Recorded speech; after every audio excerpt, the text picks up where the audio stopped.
तो मुझे यही बहुत अच्छी जॉब मिल जाती, मुझे क्या ज़रूरत थी कि 25 साल मैं खौफ करता बाहर के मुल्कों में।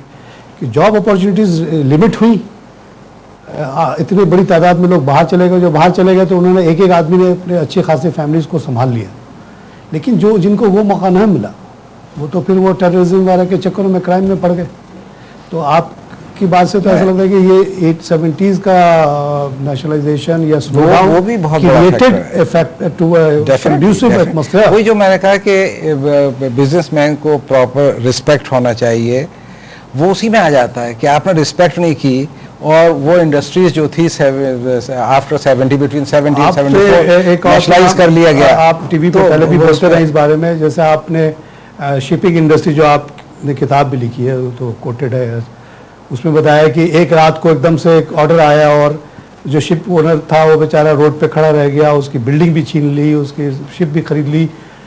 उस शिप्स को खड़ा करके आपने एक कंपनी बनाई, आप बड़े आसानी से उसका शेयर दे सकते थे, उसमें तो कोई तकलीफ नहीं थी, वो शेयर होल्डर तो हो ही सकता था। कंपनी एज इट इज चलती, वो भी नहीं दिया, लोग हार्ट अटैक हो गया, लोग मुल्क छोड़ के चले गए। ऐसे बड़े इस तरह का जुल्म जब आप करेंगे बिजनेसमैन के साथ, जिसने पूरी जिंदगी एक बड़ी अच्छी एग्जाम्पल शिप की है, इसी तरह और इंडस्ट्रीज में जो एक खास जो आपने जिस पे रोशनी डाली उसके रेफरेंस से मैं ये ज़रूर कहूँगा कि जो आपकी रियल एस्टेट जो है वो हो या शादी हॉल हो या और बहुत सारी है, उसको मैं इंडस्ट्री तो मानने को तैयार हूँ, लेकिन ये वो इंडस्ट्री नहीं है जो कि आपको एक बूस्ट दे सके वर्ल्ड इकोनॉमी में या आप वो कर सकें। आप मैन्युफैक्चरिंग में जाएं, आप शिपिंग में जाएं, आप एयर में जाएं, आप कंस्ट्रक्शन में अगर जाना है, फिशिंग में जाएं, फिशिंग बहुत बड़ा है, बहुत हाई टेक्नोलॉजिकल इंडस्ट्री बहुत बड़ा स्कोप है फिशिंग इंडस्ट्री में। जी हाँ, तो 1000 मील में आपके 3-4 गांव हैं जो सो कॉल फिशिंग गांव है, बाकी कुछ भी नहीं, खाली पड़ा हुआ है, और आपकी मछली पकड़ के दुनिया भर के लोग लेके जा रहे हैं। इसी तरह कार इंडस्ट्री है, अब यहाँ $1 में लोग काम करते हैं, अमेरिका में $70 में काम करते हैं। नेचर जैसा आपने कहा कि पैसा तो घूमता है उस तरफ जिधर वो गहराई नजर आती है, जहाँ ऑटोमेटिकली हर कार मैन्युफैक्चर की ख्वाहिश होगी कि पाकिस्तान में फैक्ट्री लगा ले, यहाँ के लोग भी मजबूत हैं, वेल्डिंग रंग करना कोई इनके लिए बड़ा मसला नहीं। प्लस पॉइंट अगर आप इन्वेस्टमेंट से देखें तो पाकिस्तान के बहुत हैं, आबादी है, कंजम्पशन है। अच्छा, अगर हमारी आबादी ना होती, 10 करोड़ जवान लोग ना होते तो हम इंडस्ट्री आती भी तो हम उसको कहाँ उन लोगों स्टाफ नहीं दे सकते थे। यहाँ तो स्टाफ भी है, सस्ता भी है।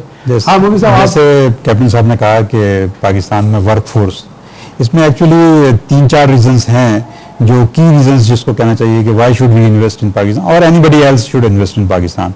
एक तो पाकिस्तान की जियो स्ट्रेटेजिक लोकेशन जो है वो काफ़ी, जो लैंड लॉक कंट्रीज़ हैं, ये रशियन कंट्रीज़ जो थे जो आज़ाद हुए, कागस्तान, अफगानिस्तान वगैरह, ये पाकिस्तान पे डिपेंडेंट हैं, ये गुजरगाह है पाकिस्तान इनकी। एक तो ये वजह है कि जियो स्ट्रेटेजिक लोकेशन ऐसी है पाकिस्तान की कि आप यहाँ जो भी इन्वेस्टमेंट करेंगे वो मेरे ख्याल से मल्टीप्लाई होगी और वो कम नहीं होगी। दूसरा, ट्रेन वर्कफोर्स, ट्रेन वर्कफोर्स यहाँ पे इतना है, 170 मिलियन की पॉपुलेशन है पाकिस्तान की, और उसमें टेक्निकल लोग इतने ज़्यादा हैं। पूरे मिडल ईस्ट की जो इंडस्ट्री है वो पाकिस्तानी वर्कफोर्स चला रही है। बहुत सारी रिफाइनरीज हैं, पेट्रोकेमिकल प्लांट्स हैं, उसमें बाज़ प्लांट्स में तो पाकिस्तानियों की अक्सरियत है, मतलब मोर देन 50% जो आधे से ज़्यादा। जी हाँ, बैंकिंग में भी सब जगह, middle and upper management level पे तो पाकिस्तानी छाए हुए हैं इस वक्त। तीसरा जो इकोनॉमिक आउटलुक है उसका भी बहुत बड़ा इफेक्ट है। जो गवर्नमेंट की जो पॉलिसीज़ पिछले 10 साल में जो पॉलिसीज़ रही हैं मुशर्रफ एरा में ख़ास तौर से, उसमें आप देखें कि इकोनॉमिक ग्रोथ जो हुई है पाकिस्तान में वो सन 2001 में 1.98% थी सिर्फ, जो कि बढ़ के 2005 में तकरीबन 7.7। एक चीज़ मैं यहाँ पे आपको ऐड करना चाहता हूँ, जब APN AMRO या हांगकॉन्ग शंघाई जैसे बैंक जब किसी इलाके को में जाने का सोचते हैं या उसको जब एनालाइज करते हैं तो वो 5 साल, 10 साल, 20 साल को नहीं देखते हैं, वो बहुत लॉन्ग टर्म पीछे भी जाते हैं, आगे भी जाते हैं। APN AMRO में 86 वगैरह में जब हम लोग अपनी स्ट्रेटेजी डिसाइड कर रहे थे पाकिस्तान के बारे में, तो एक ऑप्शन तो ये था कि पाकिस्तान से चले जाओ, भाई अगर इतना ही ख़राब है तो चले जाओ यहाँ से। और मैंने ये अपने रिपोर्ट में लिखा भी कि भाई आप इतने छोटे पैमाने पे आप काम करें, 1 लाख रुपए का आपको फ़ायदा हो रहा है, इसको बंद कर, वो एनर्जी हम कहीं और। मेरे 5 मुल्क मेरे अंडर में थे, उसमें एक पाकिस्तान भी था। मैंने कहा why should I waste my time on 1 lakh rupees. मैंने कहा मुझसे ले लो, ये बंद कर दो। देखें जैसे अगर पाकिस्तान के में करना है तो करो। और फिर उस पर जो हम लोगों ने लॉन्ग टर्म स्टडीज़ की, उसमें हमने ये भी देखा कि what was the situation of India Pakistan before colonization. जी जी हम डच बैंक में बैठे हुए हमने ये साबित करने की कोशिश की कि जिस तरह से डचों ने जाके इंडोनेशिया पे कब्जा किया, तो उस वक्त इंडोनेशिया की क्या पोजीशन थी। तो ये पता चला कि Indonesia was the 3rd biggest economy of the world with 14% production of world economy. अगर दुनिया में 100 चीज़ बनती थी, 14 बनती थी इंडोनेशिया में, 30 बनती थी इंडिया में, 33 बनती थी चाइना में। यानी ये 3 को मिला लें तो आपने bulk of the production of the world को देख लिया। बाकी तो दुनिया में कुछ भी नहीं था। ब्राज़ील उसके बाद बड़ा इकोनॉमी था, यूरोप में तो कुछ नहीं था। ये गोरे जानते थे। और ये जब हम लोग फिर से इसी आर्गूमेंट को लेकर आए, आज हॉलैंड वो ना होता जो है अगर इंडोनेशिया पे कब्जा नहीं करता, इंग्लैंड वो ना होता जो आज है अगर पाकिस्तान इंडिया पे, खासतौर से इंडिया, सोने की चिड़िया। तो वो देखने के बाद जब आपको ये बात समझ में आ जाती है कि अगर given natural circumstances, default situation कि कॉलोनाइजेशन नहीं हो रही, हॉलैंड ने कभी कश्ती नहीं बनाई, वो कभी बाहर नहीं आया, इंग्लैंड नहीं आया, तो क्या होता। तो ये होता कि ये इसी इलाके में सारा बिजनेस होता, बाकी लोग यहीं से ले जाके खाते पीते मरते। वो खित्ता किसी वजह से गरीब हो गया है, तो कुदरत का निज़ाम यह है कि वो गरीब रहेगा नहीं, वो फिर से अमीर होगा। और चाइना ने ये बात साबित कर दी within no time, 2nd biggest economy of the world. सारी मैन्युफैक्चरिंग वहाँ शिफ्ट हो गई, अमेरिका वगैरह से फैक्ट्रियाँ बंद हो रही हैं। वही चीज़ पाकिस्तान में भी होनी है आज न कल। जी हाँ, चाइना और इंडिया के बाद पाकिस्तान ही सबसे बड़ी इकोनॉमी है इस रीजन में। और ख़ास तौर से पाकिस्तान इंडिया में अगर सोने पे सुहागा हो जाएगा उस दिन कि जो सार्क का एग्रीमेंट हमने आज से बहुत साल पहले साइन किया हुआ है, जिसके तहत साफ्टा के अंदर ये पूरा रीजन जो है ना एक मुल्क बन जाएगा इकोनॉमी के पॉइंट ऑफ व्यू से, ओनली इन 2013, 3 साल बाद। और 2016 में तो कंप्लीट कोई डिफरेंस नहीं रहेगा between product of India, Bhutan और नेपाल और Sri Lanka.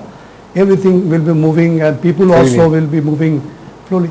It will create a market of 1.4 billion, which will be bigger than China.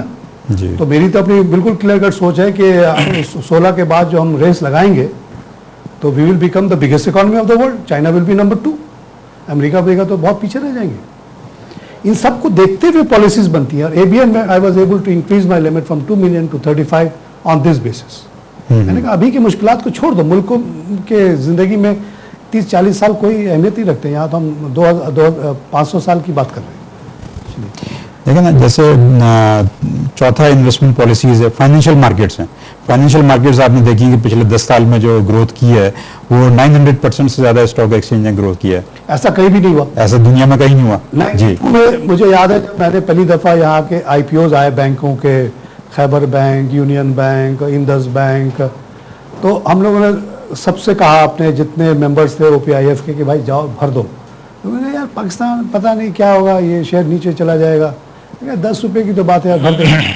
भर दिया लोगों ने और वाकई वो नीचे चला गया। 10 रुपये का शेयर काफ़ी दिनों तक यूनियन बैंक वगैरह का 6 रुपये पे रहा। तो मैं उनको तसल्ली ये देता था कि भाई ये वक्ती चीज़ है, please don't sell it, keep it. वही यूनियन बैंक का शेयर हमने 100-125 रुपये में बेचा eventually. Market was at 1000 level.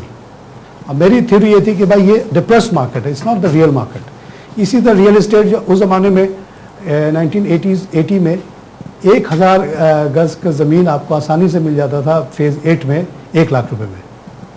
जी हाँ, मेरे दोस्तों ने उसी ज़माने में ये गुलशन खाली पड़ा हुआ था, गुलिस्तान जौहर का, तो 4 लाख 3 लाख में बड़े बड़े FL साइट उन्होंने उठाए जिनकी आज कीमत 40-50 करोड़ रुपए। तो इतनी ग्रोथ तो दुनिया में कहीं नहीं हुई है। 1992 में मेरे ख्याल में ये जो डाउजोन था वो 5-6 हज़ार पे था, आज 10,000 पे है। हम लोग 1,000 से उठ के 15,000 तक गए और गिर के 10,000 पे हो गए।